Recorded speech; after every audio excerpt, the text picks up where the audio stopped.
I was the perfect daughter in my parents' eyes, following the life that was set up for me.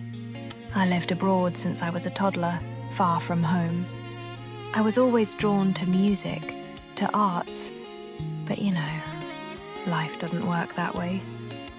My parents wanted me to study something useful, law, medicine, engineering, and so I did.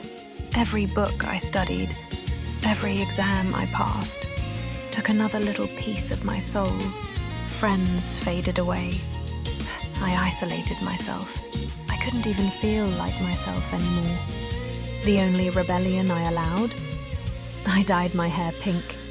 But when school finally ended, the real world was waiting, and it was about to swallow me whole. I started a new job. It was exciting at first. New York, London, Tokyo, Argentina, until one day a random email came through, an offer to move back home, Hong Kong. After more than 2 decades away, the feeling was so odd, but I did it. I kept climbing that corporate ladder, burying every passion deep inside. Anxiety grew louder every day. Depression pinned me down to my bed on the weekends. I started scratching my skin, tearing it open, biting my nails raw, staining my clothes with blood. Not going to lie, it pays well. I guess suffering does. I felt myself sinking into darkness, deep inside in pain, and somehow I started to become numb. The feeling kept getting worse. I felt completely disassociated, like flying through infinity, completely adrift, lost. My tears poured out without me even noticing. They just came. I hid in the toilet stalls, and when I was home, I drowned the nights in expensive wine alone. I needed an exit, an outlet, and right when I was about to completely break, something happened. Someone new, a gift in blue.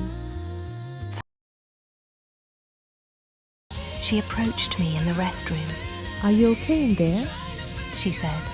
After I came out, she was still there waiting. She gave me a gentle smile. I smiled back unconsciously, but something sparked in my head. Who is this girl? Bright blue hair? Another broken soul? Like me, perhaps? It didn't matter. I just felt safe with her. Maybe because it wasn't me who initiated this. She came to me. We started talking. She loved arts. She drew. She knitted. And she was born in Argentina, just graduated. What are the odds? She was almost 10 years younger than me. It didn't matter. I opened up. I told her I played music. We bonded over our passions almost instantly. She brought out a part of me that was lost. We both had the same feeling. We wanted to work on our passions, but those take time, and I still needed to figure out what was this feeling she brought out in me. We both wanted to dedicate our lives to our hobbies, but that takes time. I was afraid, but Cielo helped me see things differently. She had this typical work hard, play hard attitude, laid back, kind, so I followed her lead. And suddenly I started enjoying life again. I wasn't alone anymore. We started going out, drinking, partying hard. It was fun, finally. I stopped biting my nails, my skin healed, scars remained. But hey, it no longer hurt or bled. I even started calling those wild nights wake up and brunch, go all out, find some human touch, then meet Cielo the next morning at our favourite dim sum spot, laughing over dumplings like nothing happened. Dim sum cures all my moods. For a brief moment, I was actually happy. I just wished things could stay like this forever. We both knew this was only momentary. Hong Kong is the place where I live, but for some it's just a brief escape, a place to grow and leave. This city has its magic. It brings happiness to those who actually have the time to stop and look outside the window. Cielo brought that back to me. Every other week we would have a farewell, a colleague or a friend leaving, and we had this little ritual, going to a 7-Eleven under the highway, drink some beers, talk about personal things, the week, the gossip, but mostly about our passions. One of those nights, she opened up a bit more. She mentioned she felt like me, sad, confused. And that's why she approached me in the office stalls when she saw my tears flowing. My heart warmed. Our friendship deepened, but something lingered in the back of my mind. Cielo is not from here. Will she ever be the person I have to say goodbye? Thank you. Bye. It was a Wednesday afternoon. I met Cielo at the 7-Eleven. We had a farewell that evening. She was standing there with a couple of rosé beers. Oh, we're celebrating, I thought. She was wearing a beautiful celeste dress. We started drinking, spoke about office gossip, but I noticed something was off. She had that blank stare I know too well.